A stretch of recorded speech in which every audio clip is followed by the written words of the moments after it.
Well, good morning, good afternoon, and good evening, wherever this podcast may find you. It is I, as always, Gavin, And I, Justin. and we are remote again. This is also for the reason of I just did a bunch of driving over the past couple days and didn't really want to go back up to Syracuse. No offense to Syracuse. Which is ironic because you were actually up north, but then had to go drop somebody else I, back off. yeah, I had an obligation to come back down here. Yes, I was up north in the Great White North, I guess you could call it, of Utah. Kinda, yeah, sometimes. Sometimes. Yeah, no, I just got back from a drive at the Park City Car Club. We did a small little group drive from Park City to Monte Cristo, which is, up in the mountains there. Some people, if you are listening, you might recognize it as the place where we shot my bit on the ERA Turbo Mini. So that was kind of fun to revisit. But some things have changed um, in that area and also with the vehicle that I was driving. So, first of all, fuck UDOT and fuck the road construction. We had for miles on miles one lane on Interstate 84 Oh, because damn. it was coned off and there was literally no reason. It was just like they just laid them out and didn't bother to come back to do any road work.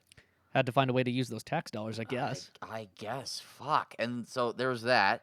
There was a semi truck that was in front of us that was slowly losing a tire. Shit. A different semi also beforehand almost took us out with like a crosswind, so that was super rad. Um, which is why. So I was behind a town and country that was barely creeping past this semi at 70 miles an hour or whatever on the highway. And yeah, the wind just like had a gust, and then like they were like, "Oh, I should probably move because there's like a train of cars behind me," and they just moved out of the way, luckily, and we got past them, and then we caught the other semi that was losing a tire slowly. So that was super cool. But the change to my car or to the car I was driving, first of all, was back in the Fiesta ST, and secondly, I got a new set of tires. You did. So I did, yeah. There were a couple of different variables that have now changed. I've gone from a set of 205 40 17 Indy 500s made by Firestone, which were the tires that I fell in love with the Fiesta with. I was driving our good buddy Randall's. What year was his? Was his a 2018? I think his was a 2018 Fiesta ST. We drove back in 2019, and it was wearing some 500-mile old, so brand new Firestone Indy 500 Firehawks, and it was at that moment when I realized I truly did need a Fiesta ST in my life. And so I've had Indy 500s on my car for probably the last, oh shit, how long has it been? Like probably like 14, 16 months or so. I was going to say, I think So, just over a year. yeah, not quite a year and a half. And the previous set of Indy 500s that were on my car, Justin knows this because he just cleaned my car. Were getting down there. I feel like they had more tread than you thought they did because they don't have very much tread from factory. But they were definitely hardening up for some reason. Not quite sure why. The ride was getting pretty brutal, and I also was in need of an alignment, and the fronts and the backs weren't quite matchy Yeah. from other reasons. So I decided to start brand new, and I swapped out for a set of Continental Extreme Contact Sports, which was interesting because they don't have the same size as factory sizing for my car. They don't have 40s, they have 45s. And so I decided to go for the plus 5 for some comfort, which, holy shit, yes, they definitely add some comfort. It's not like it's a completely different car, but the car definitely rounds off any kind of hard edges that are in some cracks in the pavement. So definitely excited about those. I got those on. Well, we record these on Sunday. I got those tires on Friday afternoon, and then I did some driving on Saturday to get an alignment up in Heber, where our good buddy Scott was on a little bit of a vacay, and he decided to bring his gear because the timing just wasn't going to work out otherwise. So I drove up to I basically drove up to Heber and took the long way home and did the big old route of taking I-80 in the normal way around Park City to Heber, and then taking Provo Canyon back down to I-15. So, Nice. yeah, the last time I had been through that section of Provo Canyon, they were doing construction on it. And when I just went through last time, it was basically like a rough sealant. Like it was already painted back on. Just the pavement quality was a bit rougher. So we'll have to keep that in mind for our shoot at the end of this month for the cars that we'll be shooting. Yeah. Is see if we can use that as little as possible. And so there was that. And then, so I bought my tires on Tire Rack, and on their website, they give a disclaimer of if you want to see the best life out of these tires or any tires in general, give a 500-mile break-in before enthusiastic driving. I did that with the Indy 500s, and I don't know really what kind of benefit it gave me, so I decided to throw about 150 or so miles of conservative driving instead of the 500 and kind of send it from there. And I'm glad I did, because today was a lot of fun, and if I were to give a little breakdown of the differential of these tires back and forth, there was better turning and a bit better feel, I think, with the Indy 500s. However, holy shit, the grip, dude, you will not believe the grip on these extreme contact sports. I was exiting corners at an alleged 90 miles an hour, which means I was actually probably doing closer to 93, 94 miles an hour. Gotcha. Okay, Exiting so corners. And this so is a stock power, stock suspension Fiesta ST with an open diff. so they're doing better than you expected. Holy shit, dude. Yeah, I'm definitely getting my money's worth out of this. 100%. I'm glad to hear that the Continental name has continued to live up, because that's Yeah. like, I've never owned ECSs like that, but I have owned, like, religiously owned DWS06s, like 4 different sets of them, and all 4 of them, I still have the one set, which at this point is going to be replaced on my URS6 that's at this point 8.5 years old. So, like, old enough to where they will be replaced before that car gets used consistently again. Mm-hmm. But they have 40,000 miles on them. And they still function, and there's no weather cracking and no major issues. Again, still due to be replaced just by sheer time. But the fact that they've lasted as long as they have, both with mileage and time, is a pretty damn good testament.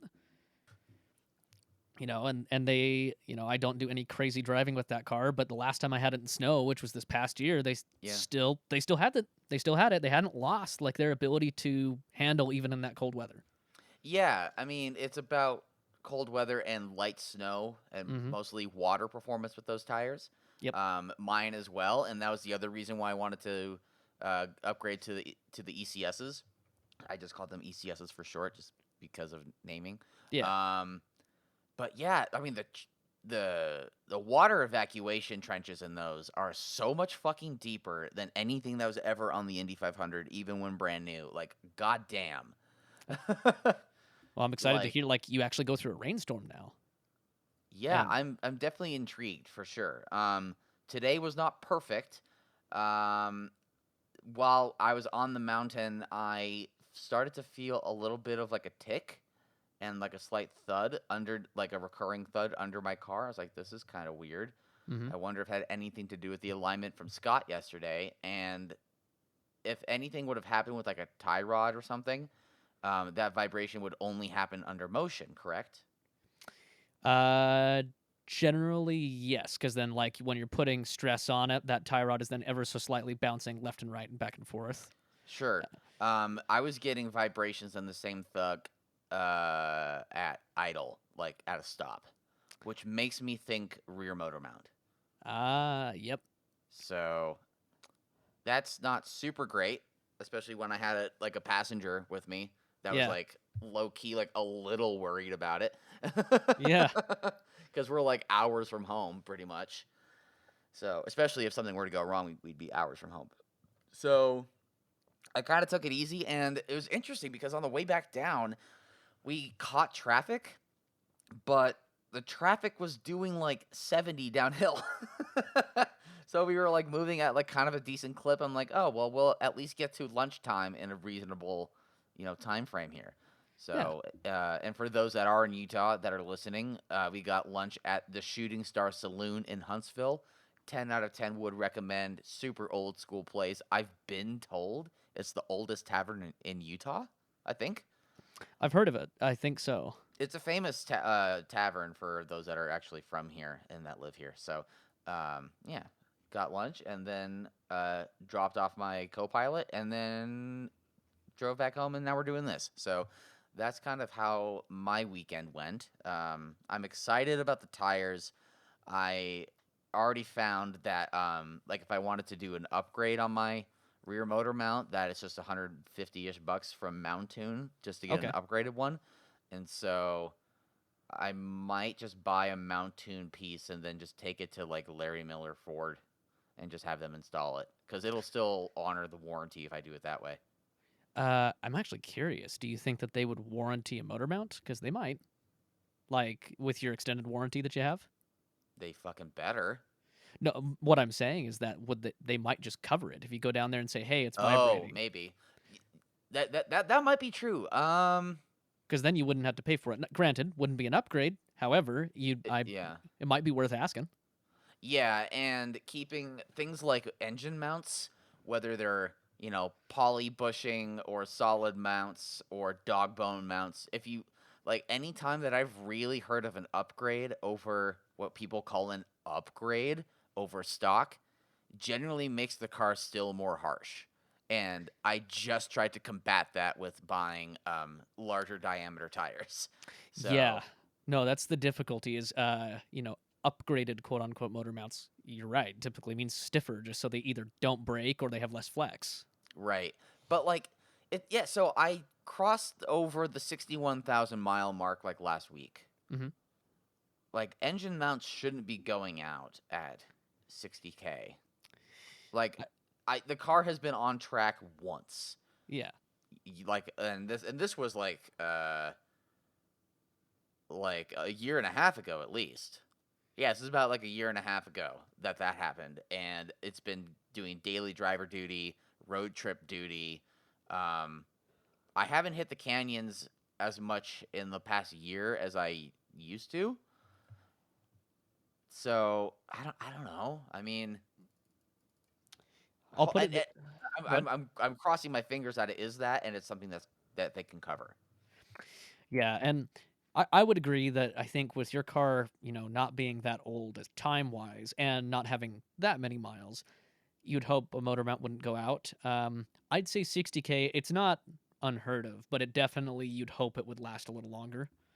Um, I mean, even on my stock Subarus, like, and I drove the. I mean, you remember when I had the Outback? I drove the ever living shit out of that thing, and I didn't start having any kind of like control arm or bushing issue or anything like that until like 170K, 180. yeah. However, there is one thing, which is that transverse engine cars like yours will wear out engine mounts more because the torque turns against the mounts more than it does on a longitudinal one. That makes sense. So it's more likely, but I would hope that it's not like torn and is just like half torn and just starting to go. Which, fortunately, with the way motor mounts are designed these days, there's not much of a safety issue. Even if it did tear all the way out, it's surrounded by a metal Well, yeah, cage. and the You rear know, motor mount is like the least crucial of the motor mounts. it's just for stability, effectively, is all. Mm-hmm. Yeah. Yep. And And that's the same way to like the Saabs are. They have what's called a dog bone mount, is what they're usually referred to as, yeah, a where lot of Volkswagens have those too. where it just goes from like the unibody frame right underneath where the driver and passenger sit to the back of the engine or trans. Yeah, the And Volkswagen ones are mounted basically just behind the engine mhm, at the bottom. Not between the engine and gearbox, but just behind. Yeah, like basically where the engine meets the subframe. yep, exactly. And so yours probably has something similar on that rear motor mount area, and those are usually the ones that go out because they get tons of twisting force always from torque. Yeah, that's true. Well, now I'm starting to like think about how I drive. Yeah, those Oops. it's all good. Those are like honestly probably the most common. We'll call it in engine bay type of thing to wear on a transverse car like that. Like for Mm-hmm. instance, the Impala I got for free that I gave to AJ, that was one of its problems. Is that because those V6 engines have such, it's not a lot of torque, but because of the fact that torque comes on right off idle, they all tear out their engine mounts on those on that back mount. And How Chevy in their how early does that generally happen? when I was looking it up to make sure that that was what the issue was, people were reporting it at like 30K because like that V6 it's like 180 horsepower, but it's like fairly, no, sorry, it's 250 horsepower and roughly 250 torque, but like because it comes on right off idle, it twists a lot. Sure. um and Chevy, in their infinite wisdom, there's only two main mounts. There's one at the back, so the left side of the transmission, which is the driver's side, and one at the very front of the engine, which is the passenger side of the vehicle. And then there's just these two mounts that attach to like the front clip where the radiator is. Those are all Mm-hmm. of your mounts for that V6. And Mm-hmm. so it always wears those mounts on the front because it's just constantly tugging at them. And yours is just the reverse of that, where it's underneath. Mm-hmm. Yeah. And but yeah, I would almost wonder. I would just give him a call. I bet you that they, being it's an extended warranty and that's not a completely normal wear item. It's not a consumable, basically. So I'd Right. imagine they'd probably cover it. I was on the phone with Scott actually just before um hopping on this call, and yeah, because he was like, "Here, like jack up the car." He didn't say jack up the car, but I had my floor jack and I haven't used it in a while, so I was like, "Yeah, I get to use my floor jack." Yeah, And he's like, "Yeah, go." What wasn't? I'm trying to think of what he was saying to twist.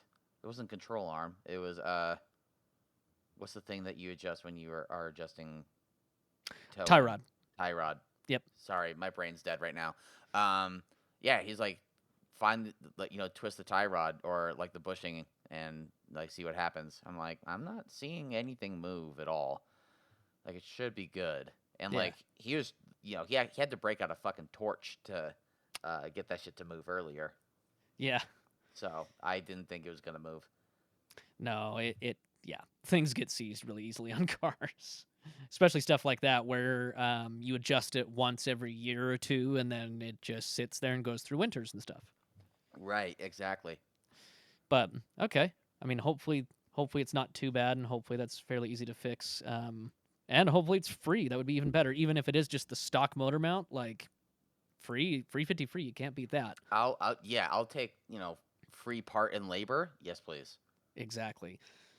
That's funny. It's actually funny you mentioned that because I did something similar. So, uh, for those of you listening, the quick catch up is one of the jobs I've been doing recently is my uncle bought a brand new Excursion in the year 2000, and it has the 7.3 Power Stroke diesel, and he basically put 300,000 miles on it without doing anything other than oil changes and changing a tire when it blew. So it arrived at my doorstep, and I like fixed it up and cleaned it to help him sell it. And one of our friend Carson actually ended up buying it from him in the end because he got it for a killer deal. Just because my uncle was like, well, if he'll give me what I would get on trade in, I don't care. That's easy. So he got it anyways. But I just actually Friday night and this morning actually changed some things as well on that were all rubber bushings that had never been changed. And it's hilarious how much of a difference something like, rubber sway bar bushings and sway bar ends can Mm-hmm. make to almost anything, even a vehicle that sized. It transforms it. And engine mounts like yours are no different. Because just rubber wears out, and that's what it is. Yeah, and I got my car used, and God only knows, what the previous owner truly put it through. I mean, I bought it at 23,000 miles, so it's not like it was a lot of miles, but I mean, it's an enthusiast car. It's an enthusiast hot hatchback. I mean, that's, notoriously the worst kept cars, from new. Yeah. Short of cars that are leased. Um, people tend to drive the shit out of them. Oh yeah. I mean, I'm a case in point of that. I drive my cars hard. Well, Um, and I think if I remember correctly, when we looked at the Carfax, when you were first looking at that car, I think it came from Montana, right? it did, yeah. It was not a Utah car. Yeah, so I mean, even more likelihood that it was dealing with extreme cold, and that extreme cold and still Montana getting up to 90 degrees in the summer can very easily cause accelerated rubber wear. Mm-hmm. Because I mean, at -20 and the crazy temperatures they deal with out there, I mean, that's like rubber becomes a brick, Pretty practically. much, yeah, pretty much. And I mean, I don't know how that car was treated if it was driven on dirt roads. You know, Yeah, I mean, who knows? I could get a new rear motor mount done and replaced, and have a fresh new part in my car, and it can drive like something that I've never experienced before. I You mean, know, even these tires, like they didn't transform the car, but they they, changed shit though. They yeah, definitely changed. Like there were some like crosswalks that are near my place, and sorry, I'm like getting distracted by notifications on my computer, but yeah. like yeah, like crosswalks like on 300 West and stuff that are like brick, and like I drove over them at like 35 miles an hour and didn't feel a fucking thing. Didn't The, feel anything. I was like, oh my god. Like they're so I guess the other thing to add to these extreme contact sports is it's not like it radically changes the car into something that it isn't, but it definitely adds a layer of like wafting over some imperfections in the road. yeah, it There are some lessens. things there are some things that definitely like will rattle its bones a little bit, but it was already doing that. Um, so there is that to keep in mind. But the things that it can iron out, like it rounds off edges on on some harsh edge, like corners of edges of cracks that are in the road, and adds a level of waftiness when the pavement is good. It just really settles the car. Yeah, I the way I'd view it is it turns down the harshness from like, okay, it's I can feel absolutely everything on the Firestones, but sometimes when like those bricks, for instance, it's a little too harsh and just rounds that corner off and doles it by like 5-10%. Just enough to where it's not aggressive anymore, if that makes sense. Yeah, and like the car had definitely had a sense of theater before, and it still does. I mean, I still have my whooshy sound imposer delete, and I still have my MBRP cat back on it, Yeah. and I still have a good shifter, and it still has like a good like level of theater to it, but like it just makes the car just a bit more livable. Not like so much more livable. It's not like it's an LS400 or anything, but and that Really.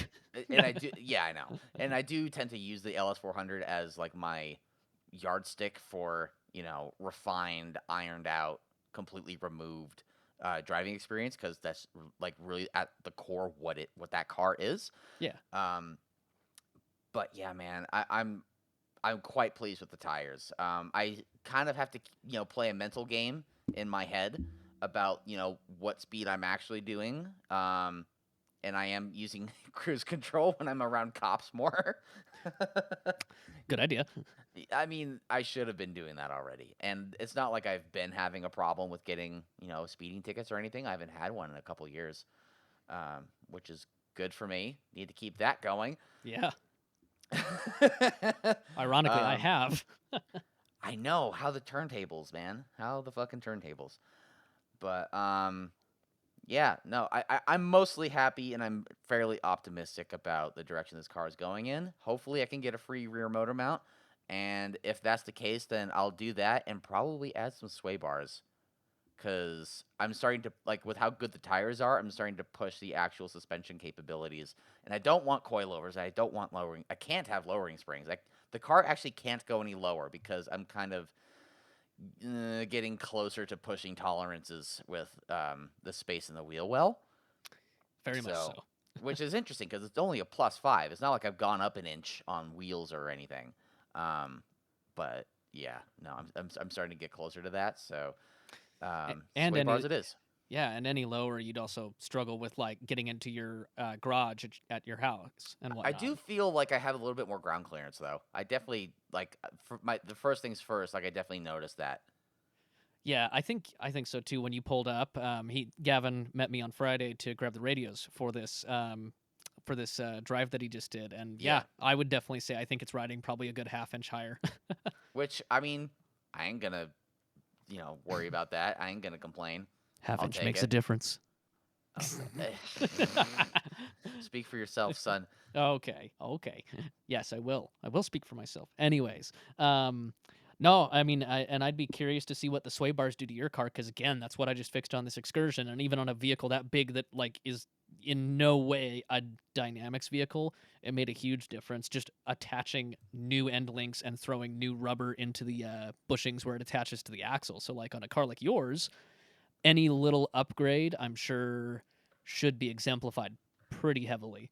Yeah, let me go look and see what's on Mountoon's website for sway bars. I mean, I'm not saying they're the only they're not the only people that have tuned and modified Fiesta STs, Yeah. but they are, as far as I'm concerned, like the de facto people to go to for Ford modifications. So Yeah, I, they're I'm gonna check.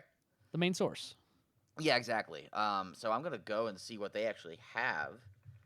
Um, oh, it's funny. I just type in Mountoon, and the first thing that comes up is Mountoon rear motor mount. Hi, Daddy Google's listening. Mm-hmm. Welcome to the modern world. Oh man. Anyways, what the fuck else is up? Oh, let's see what else. Like on top of all that, the other part of this excursion is it does make me wish, coming from a mechanic background, man, there's so many things on like fixing these little bits on this that I wish would translate more to some other cars. Not even just like sheer space or having room to work on stuff because I can deal with that, but more just like literally walk into any auto parts store. Every single part is available at almost any O'Reilly's you could want. And I have I just mean, that's epic. yeah. So like when Carson first bought it, we had identified a list of issues, which is part of the negotiating that we had with my uncle, and because my uncle fixed most of the major issues, because it arrived to me with a pissing brake caliper, like pissing fluid, and with Ugh. a snapped leaf spring. So my uncle paid for that because he didn't know whether he was gonna take it back and trade it in or just have me try to sell it. But there were still some other small issues we had identified, and we just literally, after Carson bought it, walked into O'Reilly's and ordered like it for $400. One of the other problems was like for instance, the lock actuators didn't work, which is a common Ford problem from this area. We got all new lock actuators, all new sway bar links, tons of rubber. We've got the steering stabilizer. We got belts. We got a new. Let's see. We also got. Anyways, like $400 for a crap ton of parts. All of it was available at just the local O'Reilly, and I've just Mm-hmm. since I've always been mostly European, but even then, even the cars that weren't European were not common. I've just never ever dealt with the availability of parts from something that's both manufactured in America, older, sorry, not just both, manufactured in America, older, and just a mass-produced, million plus parts sharing type of vehicle. Sure. It's just not the world I've been in. So I'm like, okay, cool. Yeah, if anything ever blows, you can just pull up at any O'Reilly's and rebuild the damn thing roadkill style in the parking lot. Mm-hmm. Does make me a little jealous. It really kind of does. It makes you want to be normal because that's the same way, again, with that Impala I mentioned, was the same thing. Like, pull up, oh, cool. If it's not here, it's at the DC down in Salt Lake. We'll have it here this afternoon. Sweet. Exactly. Fuck yeah. I just found a kit. It looks like a front and rear.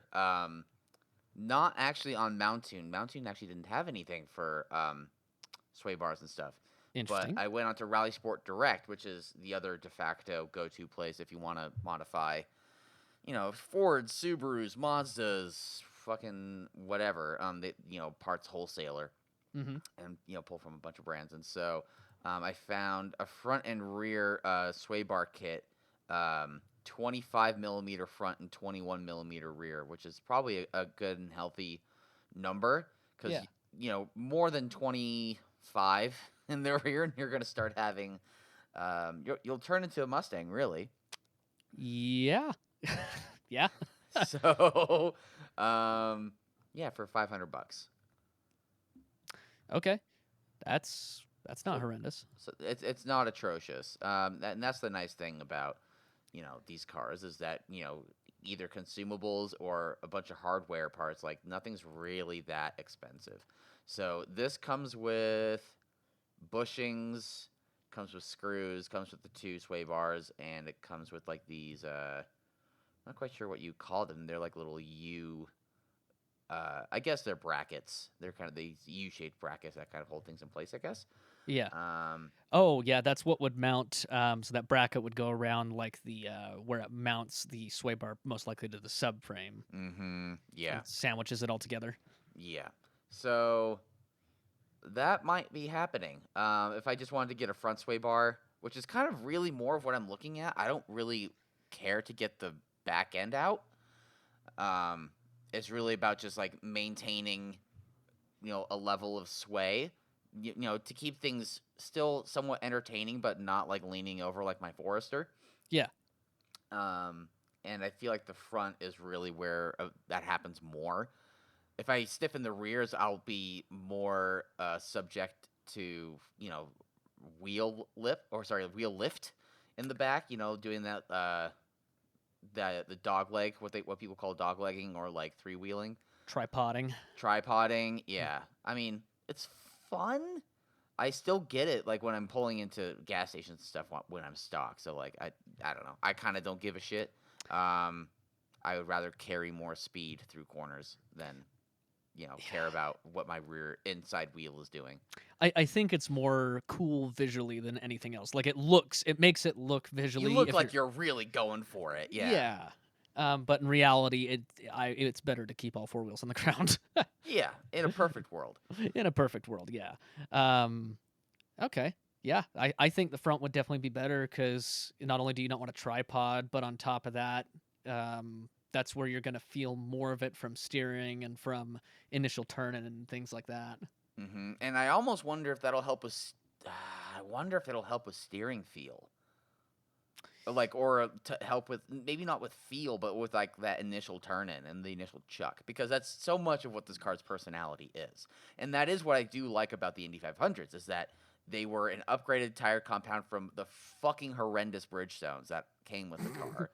Yep. And it's not just because they came with my car; they came on all these fucking cars. That was the original tire, and they were like before COVID, they were like $200 a tire for a super fucking mediocre compound.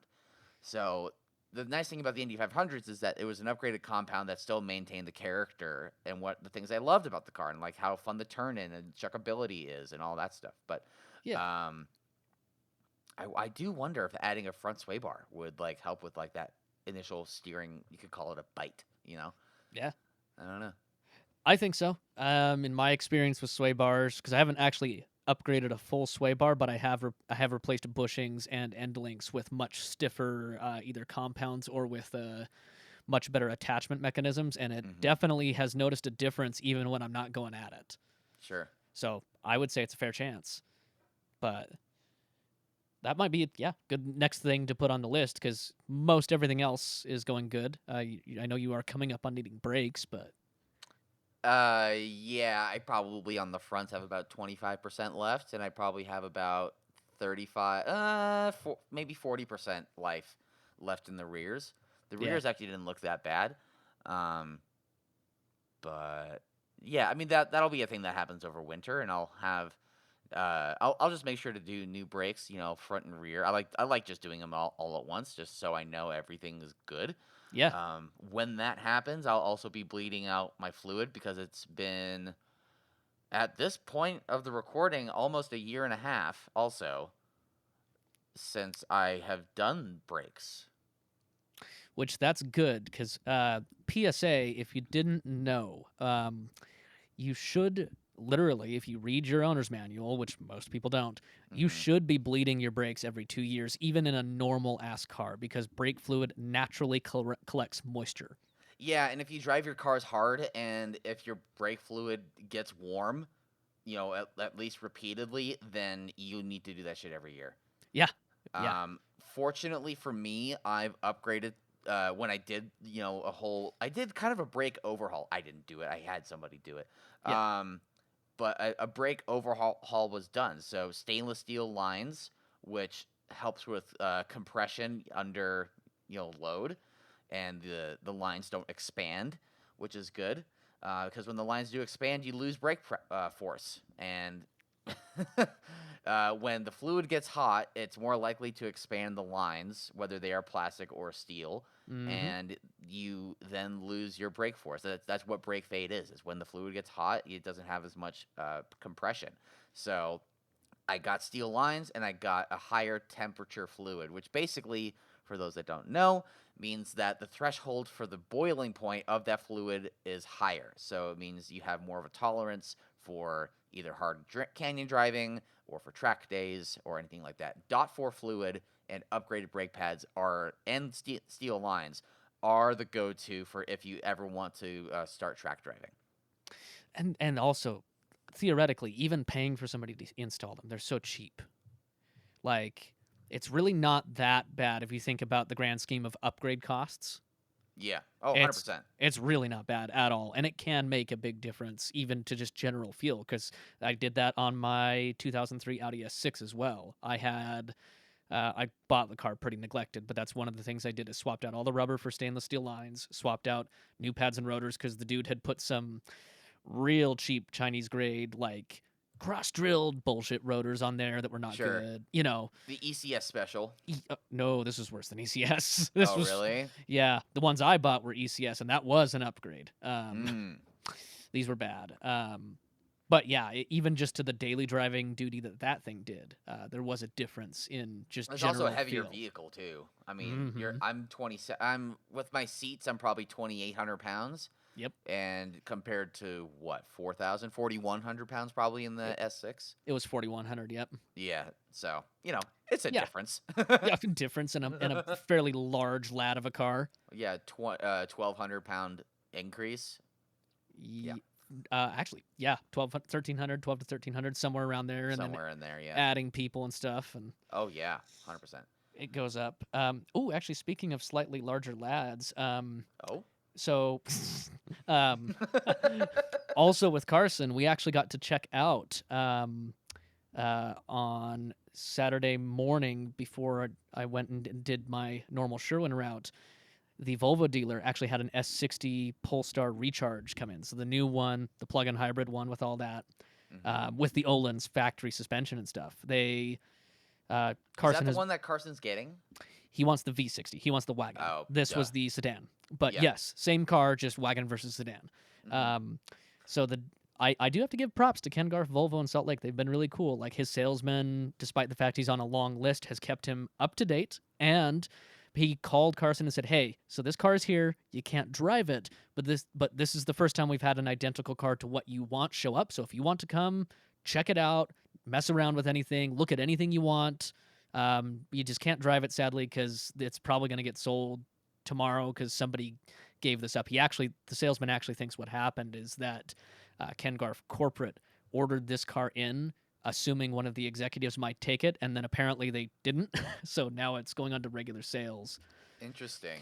But either way, it was actually nice to go there and have a cool dealer experience where the salesman was super awesome and just let him check out everything in the car, look at everything, whatever he wanted, for understanding that he wasn't going to be buying the car, and Mhm. didn't push that whatsoever, That's good. which was super cool. Being all the talk we've had over the past month or two with just how shitty dealers can be, it's been really cool to see that. So, anyways, we got to check that out with its Brembos, and like you open the hood and it's got a Öhlins strut brace with the adjustable damper knobs right on top of the struts. Yep. Really cool, like really cool setup for a factory car. Yeah. To have that level of adjustability, and even talking with the salesman, the understanding from Volvo that you will be adjusting that, and that's okay because they are coilovers, so you can actually Mhm. set ride heights, not just Sure. stiffness, Right. Yeah.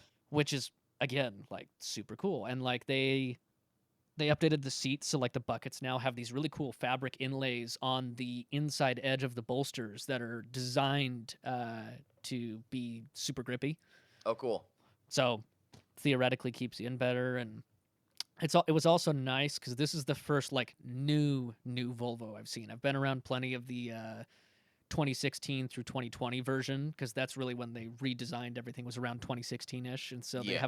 they haven't changed much since. But it was cool to see the newest iteration of what they're doing and how everything works. But no, I'm kind of excited to see if Carson ends up getting that. Hopefully he does. He's on a list, like I said, but Do we know how long that list is? early next year, so not too bad. Okay. All It's right. about 6 to 8 months out. I mean, it's not like he ordered a Bronco. No, and the other thing that's cool, again, I do have to shout out for the way they did this. So he did put down a deposit, but that deposit is fully refundable, even if you custom order the car and it shows up on the lot. It's still fully refundable, even if the car lands on U.S. soil. Oh, that's cool. So he could even go in there and not work out the deal properly on the day of and just say, I want my deposit back, and he'll get it right back. Nice. That's the way to do this. I wish, Mhm. I mean, and I'm just like any dealer. I'm sure Ken Garf is not perfect. I've heard other things about other of their local dealers, depending on which one, like brand. Some of them are Mhm. not the best, but so far with how they work this Volvo one, it's actually been nice to see that it's good. And I wish more people would take note. Well, I mean, I think we're kind of on the cusp of some pretty radical changes happening to the dealership model. I mean, we've already discussed things like Yeah. Ford,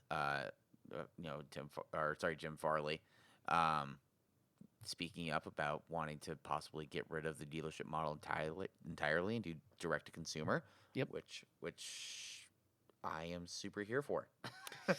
Super duper here for. I just Yeah, wish we'd have a little bit of a market correction on price because, like, I've watched that too. again in the tech world, actually right now.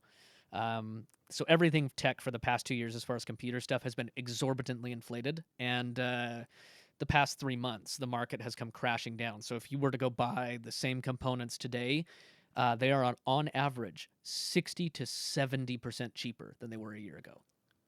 I mean, that just goes to show how crazy the prices became. I mean, Yes, because in yeah. good. Well, I was gonna pull up. I mean, you like to talk about technology. Yes. I like to talk about watches. Mm-hmm. Oh wait, no, this other chat. Sorry. Pulling up a conversation I had with my buddy Josh from Portland. I know him from college and stuff. So, for those that are playing at home, the Rolex that's called the Batman GMT. They call it the Bat. Well, it's anecdotally called the Batman because the bezel is black and blue. Is a GMT hand or a GMT complicated watch, so it tells the day, the time, the date, and a secondary time zone with the fourth hand. And so those in March of 2022, Mm-hmm. so 6 months ago, were going for around, well, retail on a $9,000 watch.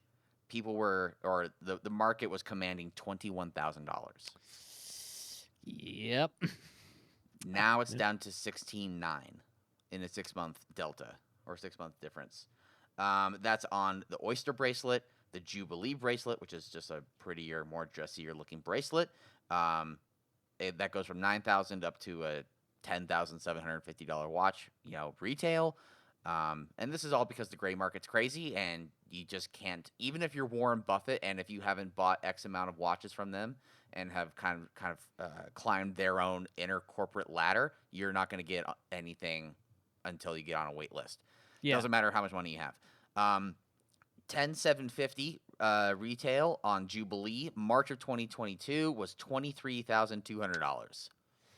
Jesus. So, and now fast forward to September, and they're 18.5. So a 19 and 20% correction, you could call it, which is fairly significant.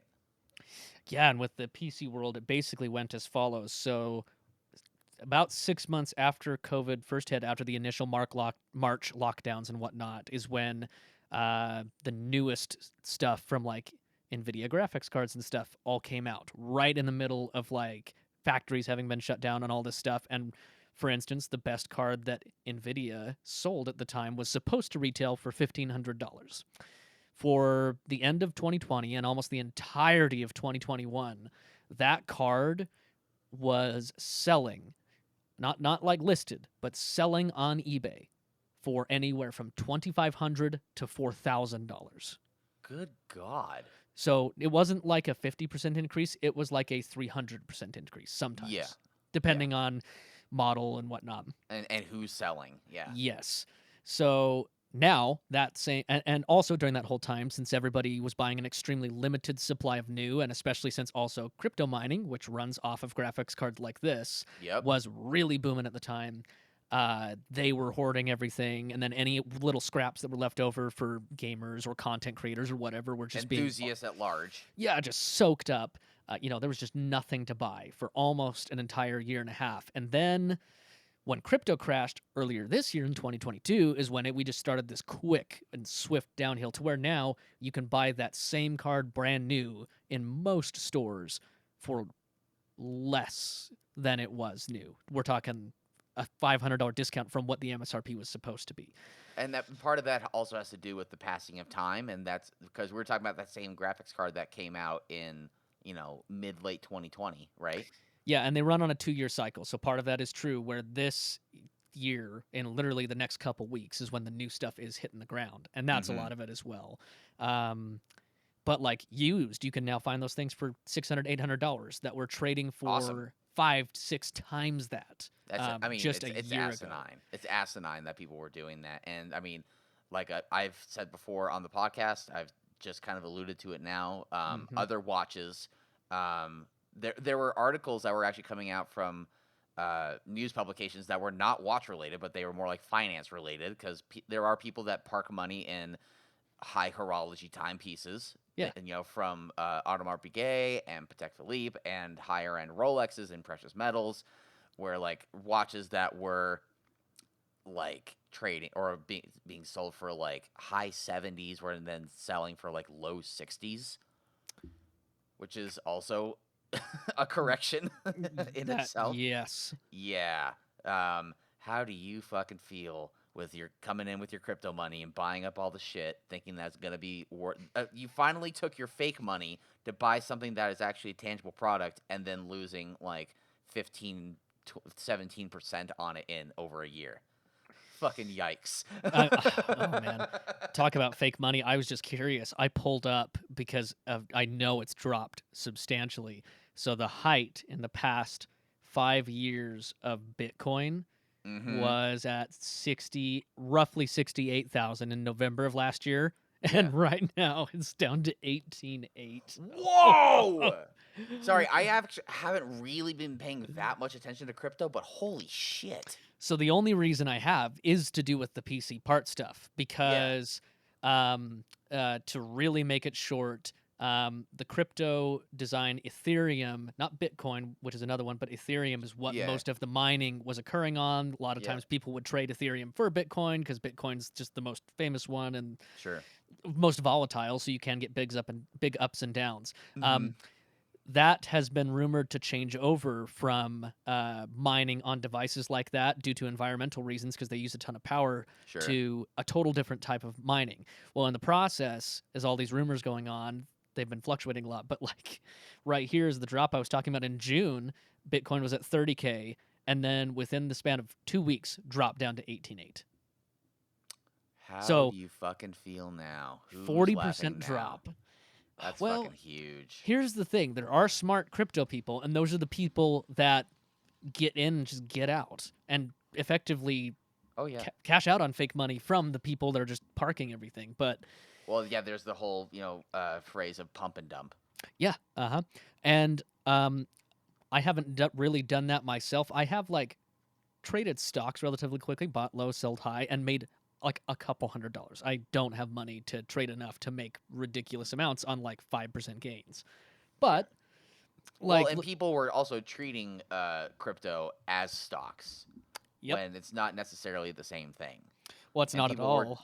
yeah, and they were trying to be in it for the long haul and try to maximize profit with huge gains of hanging on to something for 8 months, and it just fucking crashes. And this is part of the problem. And I mean, I don't know much about crypto really at all, Yeah. but just with the things I've seen is these companies that are either investing in crypto or are crypto themselves or whatever, paying celebrities exorbitant amount of money to promote their product, quote unquote product, to the lemmings, Yeah. who then just blindly follow whatever Kim Kardashian has to fucking say about anything. Yeah. They build it up, and then Kimmy K just dumps all of her shit, and then it all goes to zero. And so everyone who invested in it lost, and she wins. It's kind of like a new pyramid scheme in a way. Because It like really is. the the idea of crypto is nice. Like the idea of something decentralized, not controlled by anybody, that it sounds lovely until the realities of that are realized with, for instance, I just mentioned like the least of which is the environmental impact with like mining with tons of power, but the most of which is you get somebody famous to spread the word and Tom then Brady, for instance. yeah, and then they go through and they do this. There's actually, if anybody really wants to do this, there's actually a channel on YouTube that's called CoffeeZilla. He is an amazing dude, and one of the things he does is he does deep dive investigation on crypto pump and dumps and scams like this. Totally awesome dude, and that's all he does is investigate this shit and call people out because of how shady it is. Um, but there's been a bunch of them that have done this. There's actually even a couple of like high end gamers and things that have also been swindled by probably tens or hundreds of thousands of dollars into their pocket to. Didn't CoffeeZilla? Sorry to cut you off. Didn't Yeah. CoffeeZilla also do something on like the whole scandal that was going on with FaZe Clan? Yes, that's what I'm talking about. Yeah. I remember hearing about that. So yeah, dude is a legend. Yeah, he's fucking crazy. I mean, crazy in a good way. Yeah, really crazy Fucking in a good way. fearless, dude.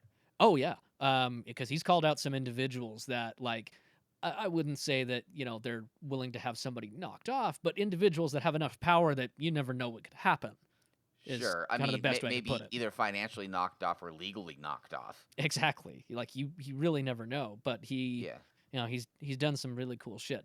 Definitely look him up if you hadn't heard of him. But anyways, yeah, that's his big thing is calling out crypto, calling out any type of fraud. There's even the ones that are like what do I want to call them, like the sales training type of frauds where come here and pay 10 grand to learn our way to get rich quick Oh, yeah. schemes, shit like that. Yeah. And like for instance, Ty Lopez, he took Ty Lopez's course.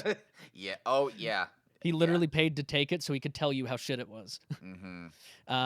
And then same with another famous one is Dan Locke. Anyways, he's gone through a lot of those. But back to the task at hand, like with how volatile all this is, that's why a lot of these guys have gotten out. That's why even like Tesla, who famously for a while would accept Bitcoin for a while, has paused that indefinitely. Oh, I didn't know that part. I knew that they accepted it, but kind of as a 3-week-old meme. Yes. And then that's interesting to hear that they no longer accept that. Yeah, just because it became so volatile, it's like they would take. I could imagine that they would take payment with like 10 or whatever Bitcoin. No, I guess at the height it would have been like 1.5 Bitcoin or whatever on a Model S, and then all of a sudden that's worth $5,000 less the next day. Mm-hmm. And then also, a lot of what's been going on with Bitcoin is like, okay, yeah, cool, it's decentralized until you turn it back into regular world dollars, and then it's centralized again to actually use it, because then all of a sudden you've got a 20,000 whatever dollar gain that somebody's got to account for. It's almost like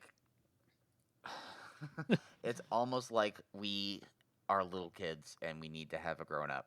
Like I still, as much as I don't want the government interfering with, either a right to choose or where to set the speed limits or, whatever, we still need a grown up sometimes, Yeah, I'm going to refer to another YouTuber here, Simon Whistler, who runs like 13 YouTube channels. He's an absolute mad lad. But he refers to it all the time as, look, I'm over here in Europe. People in America view me as some crazy socialist when in reality, I'm not. I just know that untapped capitalism and untapped, everything can be just as bad as like untapped socialism. Both can be bad if there's no boundaries, and free government where there's just Hmm. absolutely no governance doesn't exist, because it's, whenever that has been tried in any case larger than an extremely small community, it's ended up just as bad as communism. Because Yeah. eventually someone comes along that wants power, and then eventually all of a sudden there's someone with rules again, and then it becomes a a cult, and a cult of ideas and shit. Anyways, he basically just said, It's almost like we saw a taste of that from like 2016 going forward. Interesting. yeah, and he's like, as lovely as it sounds for everybody to just live and do their own shit, humans are gonna human. Yeah. They're gonna do stupid shit. Eventually, you're gonna find the rotten apple. It's gonna ruin it for everybody. It doesn't matter how good you think humans are, and then everybody gets affected. Mm-hmm. It's crazy shit. But no, We'll it's talk about a tangent, man. yeah. I mean, I had no expectation of talking about crypto and socialism and capitalism for this well, to episode. and to turn it back around to like car values, like the difficulty is that I would hope we'd have a correction, like all of what we just talked about, where cars become affordable again. But I don't see that happening for a minute, even if a market crashes, because so many of the companies are trying to push their way out of internal combustion. That part of the reason these internal combustion cars are expensive right now is because all these companies are trying to create the next thing, whether that's electricity or not, and it Sure. takes a shit ton of money to do that. And Mm-hmm. so, as much as I would love it to be cheap again, I don't see that happening, but I hope it does. Well, and I think approaching it from the idea of a correction and not a crash, I think, is the more mature and honestly realistic way of looking at it. Yeah, We're still in a point where people are trying to sell cars as if mileage doesn't matter, yeah, which is not the case. I mean, cars are selling with 100,000+ miles that should be equating to the like price wise what a car with 40,000 miles should cost. Like, yeah. people are still unrealistic. I even know somebody who's trying to sell a car right now um, in September of 2022 for prices that were selling for that same car a year ago. There are people that are still just trying to get the bag, and I'm not going to fault him for it, especially for like when they bought the car and what they've done to maintain it, and kind of there was a slight unfucking, and I can tell you about it later. Yeah, yeah. Um, but I understand where they're coming from, but unfortunately for them, that's not really the reality right now. I mean, we are never gonna see air cooled Porsches selling at $20,000 that are completely fine running examples. Yeah. Those days have long gone. Or it's funny, I actually saw on my way up to Park City today, I saw a black E30 M3 on a trailer, just chilling with Colorado plates. Oh yeah. And it's like, oh, that used to be a $25,000 car, and that's probably now a $125,000 car. I remember when E39 M5s could be had for $9,000 for a brief Were period. were they still good cars at 9 grand? That was the bottom end of a runner. Because So because there's always been that phrase of how to how to obtain a small fortune. yeah, Have a large fortune when have a use or high mileage or BMW, whatever. Yeah, yeah. Um, That was the bottom end of like runner status, where it was registered emissions, turnkey, and whatnot, but there was usually quite a bit of cosmetics and other problems. but mechanically good. But mechanically, we'll say sorted, as in all functional, but Yeah, not necessarily great. yeah, Um, I would say average, the lowest average got for like a good driver was probably 15 to 20. yeah. I was gonna say 15 to 20, and they were Mm-hmm. like at their good point. Like for a good car, it's like 20 to 25 for a long time, Yeah. and they're what closer to 50 now, Yep. For a depending. real good one. Yeah, and then I mean E46 M3s too. Like those have gone crazy. There are collector versions of those with, no miles, manual, a good color combo, going for close to, if not in excess of, 100 grand. Like an EAG car would be like $100,000 car.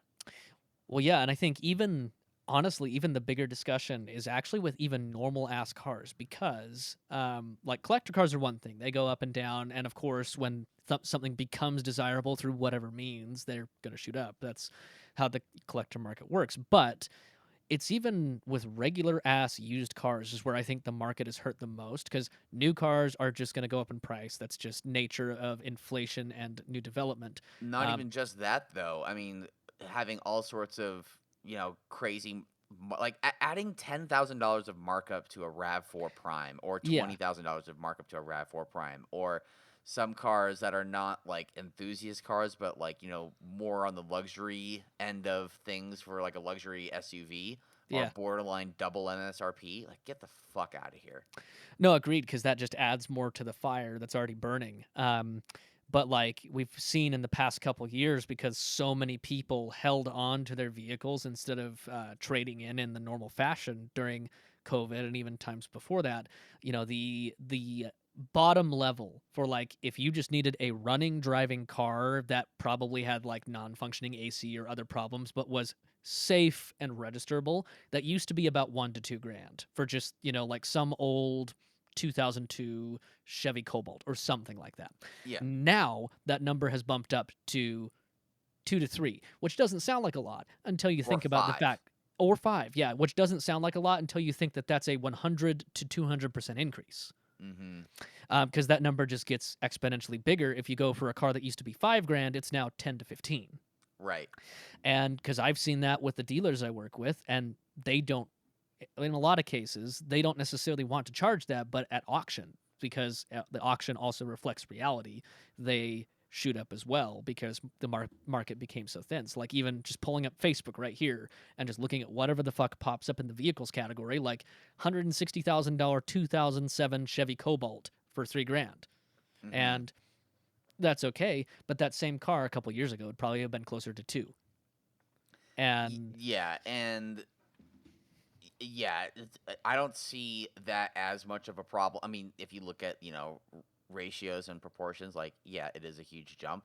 But yeah, the bigger deal that I personally see is the jump of the $5,000 car that doesn't exist anymore. And is because, like, people are going to be way more likely to spend $5,000 on a car because they know that that money is going to put them in a place where it will just kind of keep working yeah. to some extent for at least a decent period of time without initially needing something.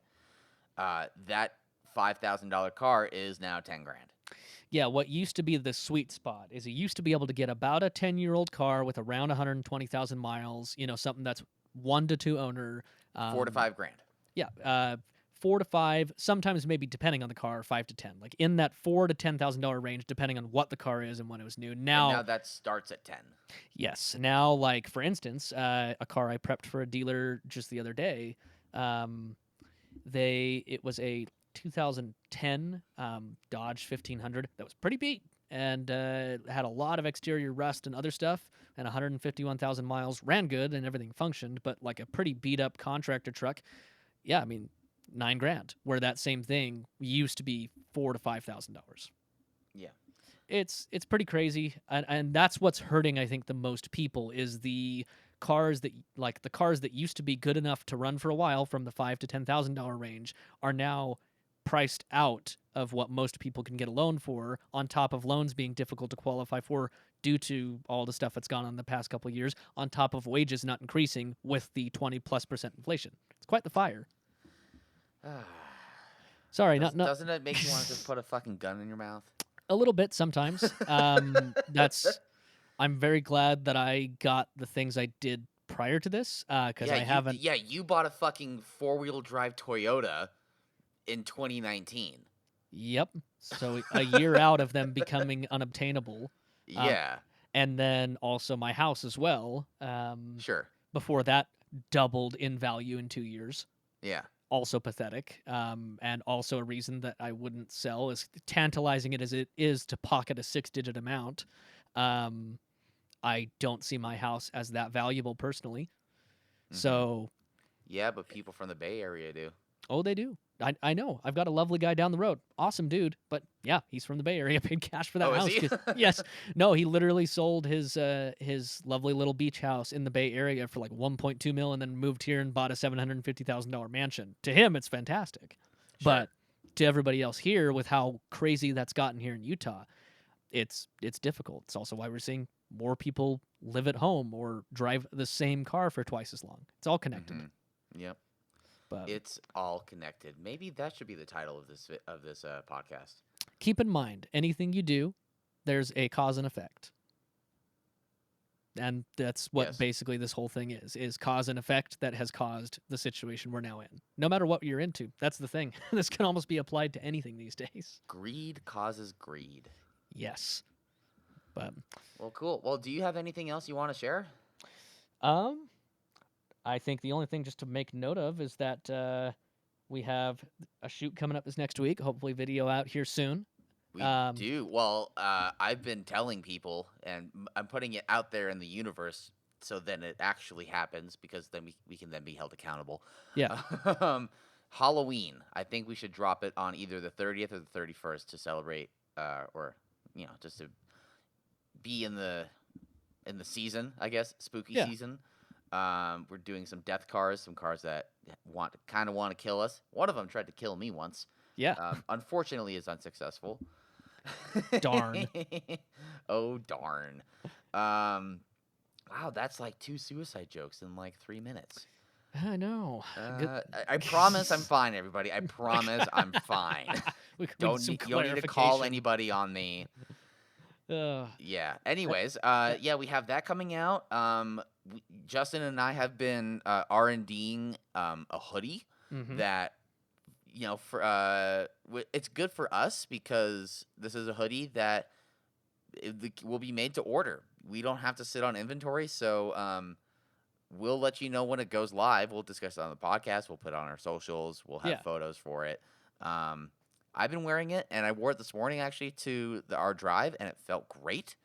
I'm super looking forward to sharing that with people. It's nothing, crazy. It's a hoodie that feels really nice, and it has our logo on it. So Yeah. how much are we selling that for? Don't think 50? we was. Yeah, I believe it'll be around 50. Okay. So I would say, having looked at what I have, a fairly average price for a hoodie. Yeah. I mean, we're not trying to milk people. If people want to keep on buying our stuff, whoop-de-fucking do. If they don't, I mean, it's okay with the hoodie, because I'm gonna buy one. You're gonna buy one. We're gonna stay warm in the winter. Yeah. And hopefully other people want to buy a hoodie too. So, keep on the lookout for that. Keep on the lookout for a new video coming out. And with it being the end of September, I want to give us a few months to start scheming for videos. We're gonna have a new plan for 2023. I want to do more than just like 3 videos a year. As much as I do enjoy the idea of having our videos be an occasion, I Yeah. would like to, be putting more out. So keep on the lookout for more of that stuff. And that is all that I have. Go out and drive, people. We have some great driving weather ahead of us, and hope you get to take advantage of that in good health and in good vehicle health too. So that's all I've got. That's all Justin's got. This has been the Exhibition of Speed podcast. Good morning, good afternoon, and good evening. See. This is just a terrible ending to the. It was gonna be so smooth, dude. It was gonna be so smooth, and then I fucked it up. But until next time, this has been the Exhibition of Speed podcast. Goodbye. See ya.